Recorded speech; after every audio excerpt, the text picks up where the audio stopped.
बिस्मिल्लाहिर्रहमानिर्रहीम। इस वीडियो में हम इस सवाल का जवाब देंगे कि जब हम एक प्रोग्राम हाई लेवल लैंग्वेज में लिखते हैं और वो कन्वर्ट होता है मशीन कोड में, यानी एग्जीक्यूटेबल फॉर्मेट में आता है, तो क्या ये सारा काम कंपाइलर अकेले करता है या उसके साथ और भी कुछ प्रोग्राम्स जो हैं वो उसका साथ देते हैं। तो हकीकत ये है कि इसको हम कहते हैं लैंग्वेज प्रोसेसिंग सिस्टम।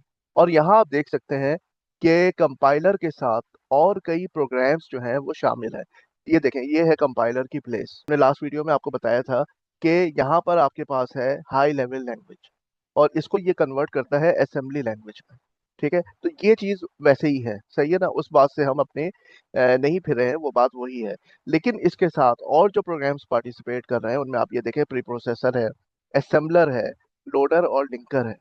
ठीक है, तो अब ये जो प्रोग्राम्स हैं जो कंपाइलर के साथ एक सोर्स प्रोग्राम को बिल्कुल एब्सोल्यूट मशीन कोड में यानी एक्जीक्यूटेबल फॉर्मेट में लाते हैं, इन प्रोग्राम्स को हम कहते हैं कजन्स ऑफ द कंपाइलर। तो ये प्रीप्रोसेसर, असेंबलर, लोडर और लिंकर, ये मिलके क्या कहलाते हैं? Cousins of the compiler.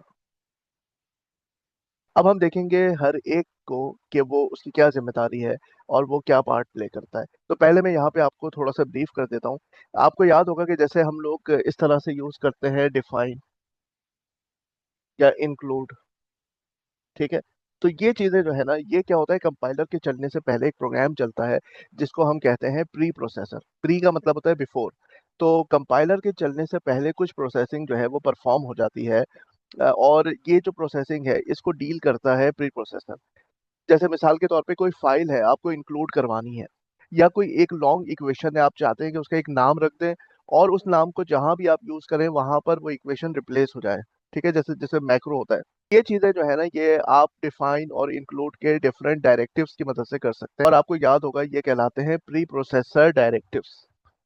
ये क्या कहलाते हैं? Pre processor directives. लेकिन कभी आपने सोचा नहीं कि यार ये प्री प्रोसेसर होता क्या है। तो ये प्री प्रोसेसर ऐसा प्रोग्राम होता है जो आपको कुछ फैसिलिटी देता है कि आप जो है टेक्स्ट लेवल पे कोई मैक्रो वगैरह प्रोसेस करवा लें, किसी फाइल को इंक्लूड करवाना है तो वो फाइल इंक्लूड करवा लें। अगर ये काम हम कंपाइलर में लेकर के जाएंगे तो फिर कंपाइलर के तो अपने 6 फेजेस होते हैं।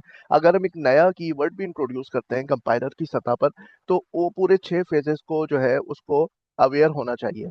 मिसाल के तौर पे अगर आपने कोई मैक्रो लिखा है तो वो मैक्रो जहां जहां आपने उसका नाम इस्तेमाल किया होगा तो वहां पे एक्चुअली वो जा करके रिप्लेस हो गया होगा। जो आपने ऊपर डिफाइन किया हुआ था वो पूरा का पूरा इक्वेशन, वो पूरा कोड, वो जो लाइन है वो पूरी वहां पर रिप्लेस हो जाती है, तब जा करके वो प्रोग्राम कंपाइलर के पास पहुंचता है। यानी प्री प्रोसेसर जो है वो कंपाइलर को पता भी नहीं लगने देता कि वो वहां पे जो कीवर्ड इस्तेमाल हुआ है वो अब रिप्लेस हो चुका है। सही है, तो ये सारा काम प्री प्रोसेसर खुद परफॉर्म कर लेता है, कंपाइलर को पता नहीं चलता। तो यहाँ पर जो लफ्ज यूज हुआ है, ये लफ्ज यूज हुआ है स्केलेटल सोर्स प्रोग्राम। यानी ऐसा सोर्स प्रोग्राम जो सोर्स प्रोग्राम जैसा लगता है लेकिन एक्चुअल वो सोर्स प्रोग्राम नहीं है जिसको कंपाइलर बतौर इनपुट के लेता है, क्योंकि कंपाइलर इंक्लूड और डिफाइन को नहीं जानता। तो ये जो चीजें हैं ये प्री प्रोसेसर की सतह पर हैंडल हो जाती हैं और फिर प्रोग्राम जो है वो उन्हीं 32 कीवर्ड्स पर बेस करता हुआ कंपाइलर के पास पहुंचता है। तो अगर आप ये चाहते हैं कि टेक्स्ट के लेवल पर कोई चीज़ चेंज कर दें तो आप प्री प्रोसेसर की सतह पर उसको इम्प्लीमेंट कर सकते हैं। अच्छा, उसके बाद आपको मैंने बताया था कि कंपाइलर मशीन कोड में डायरेक्ट ट्रांसलेट नहीं करता, क्योंकि असेंबलर तो हमारे पास मौजूद है ना। तो ये असेंबली लैंग्वेज के प्रोग्राम में इसको कन्वर्ट कर देता है, फिर असेंबलर चलता है और वो मशीन कोड में उसको कन्वर्ट कर देता है। लेकिन ये मशीन कोड रीलोकेटेबल होता है। रीलोकेटेबल का मतलब है कि इसमें अभी ये फिक्स नहीं है, यानी ये रन होने के काबिल नहीं है। इसकी दो वजूहत है। एक तो आपके पास जैसे प्रिंट एफ आपने इस्तेमाल किया अपने प्रोग्राम में, तो प्रिंट एफ जो है किसी और लाइब्रेरी में मौजूद है। तो जब तक प्रिंट एफ का फंक्शन वहां से आके आपके प्रोग्राम में इनकॉर्पोरेट नहीं हो जाएगा तो ये प्रोग्राम जो है एक्चुअल प्रोग्राम रन वाला नहीं बन सकता। लिंकर क्या करता है कि लाइब्रेरी फाइल्स उसके साथ इंटरेक्ट करती हैं और वहां से वो जो फंक्शंस हैं जो पहले से प्री कंपाइल्ड हैं वो लाके आपके प्रोग्राम में शामिल कर देता है। तो प्री प्रोसेसर और लिंकर काफी मिलते जुलते हैं, सिर्फ फर्क ये है कि प्री प्रोसेसर टेक्स्ट की सतह पर ये काम करता है इंक्लूड वाला, और लिंकर जो है ये बाइनरी कोड पे करता है। लिंकर का फायदा ये होता है कि अगर किसी ने कोई फंक्शन बना के रखा हुआ है तो उसका जो टेक्स्ट है ना वो खुलने नहीं पाता, आपको नहीं पता चलता कि उसमें क्या। आप कोई चीज पोशीदा रखना चाहते हैं तो आप उसको लाइब्रेरी फाइल में शामिल कर सकते हैं। ठीक है, और ये चीज आपसे हिडन हो जाएगी, छुप जाएगी और यूजर को नहीं पता चलेगा कि प्रिंट एफ की कोडिंग क्या है। सिर्फ क्या होगा कि आप printf का फंक्शन कॉल कर रहे हैं और जब लाइब्रेरी के साथ आप इंटरेक्ट करवाएंगे तो वो जाके इसमें शामिल हो जाएगा। लोडर की जिम्मेदारी ये होती है कि जब ये प्रोग्राम तैयार हो जाता है और आप चाहते हैं कि अब ये रन हो, तो लोडर जो है ना वो क्या करता है, उस वक्त मेमोरी को हासिल करता है।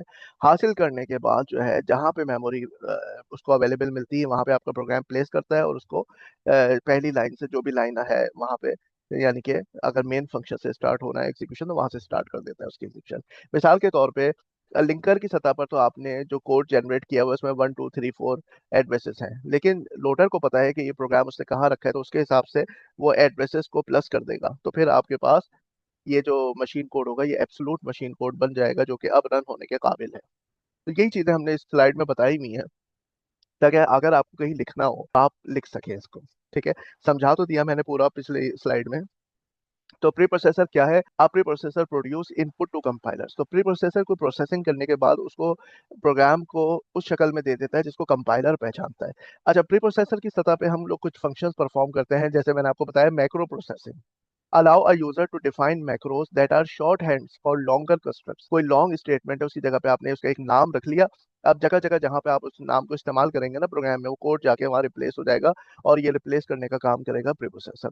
इसके अलावा file inclusion, allow to include header files into the program. Header files वो होती हैं जिसमें डाटा टाइप से रिलेटेड इंफॉर्मेशन होती है, एक्चुअल कोड नहीं होता। एक्चुअल कोड तो लाइब्रेरी फाइल्स में होता है। तो उसके हवाले से, ताकि जिस वक्त आप प्रोग्राम को कंपाइल करें उस कंपाइलर को पता चल जाए हाँ भाई ये प्रिंट एफ का फंक्शन कॉल किया है तो इसके आर्ग्यूमेंट्स किस तरह के हैं वगैरह वगैरह। तो जब लिंकर चलेगा तो वो जाके एक्चुअल जो प्रिंट एफ का फंक्शन का कोड है वो वहाँ पे शामिल हो जाएगा। तो ये प्री प्रोसेसर की जिम्मेदारी है। ठीक है, असेंबलर जो है ये मैं आपको लास्ट वीडियो में बता चुका हूँ, जो वीडियो नंबर 1 थी हमारी। ये क्या करता है, असेंबली लैंग्वेज प्रोग्राम को इनपुट लेता है और उसको मशीन कोड में कन्वर्ट कर देता है। Linker combines multiple object files from different modules. एक फंक्शन एक मॉड्यूल में, दूसरा फंक्शन दूसरे मॉड्यूल में, वहां से निकाल के लाएगा और आपकी फाइल में इनकॉर्पोरेट कर देगा। तो जो जो आपने फंक्शन कॉल किए हैं वो जिन जिन लाइब्रेरी फाइल्स में हैं, जिन जिन मॉड्यूल्स में, वहां से लाके आपकी फाइल में शामिल कर देगा and then it will make a single executable file. एक सिंगल फाइल बन जाएगी। और लोडर जो है loads the executable file into memory. आपकी जो एग्जीक्यूटेबल फाइल है उसको मेमोरी में लोड करेगा और तैयार कर देगा इसको एग्जीक्यूशन के लिए, क्योंकि एग्जीक्यूट तो सीपीयू करेगा ना। तो in simple terms, linker prepares the program to run while loader actually runs it. जबकि लोडर जो है उसको इस काबिल बनाता है कि वो प्रोग्राम रन हो, और लिंकर उसको क्या करता है, रन वाली सूरत हाल में पूरे प्रोग्राम को लेकर के आ जाता है। अब जब आप उसको रन करने का इरादा करेंगे, फाइल पे डबल क्लिक करेंगे तो फिर वो एग्जीक्यूट हो जाएगी और वो फिर जिम्मेदारी होगी लोडर की जगह तलाश करे और उसको मेमोरी में प्लेस करना। ठीक है, थैंक यू वेरी मच।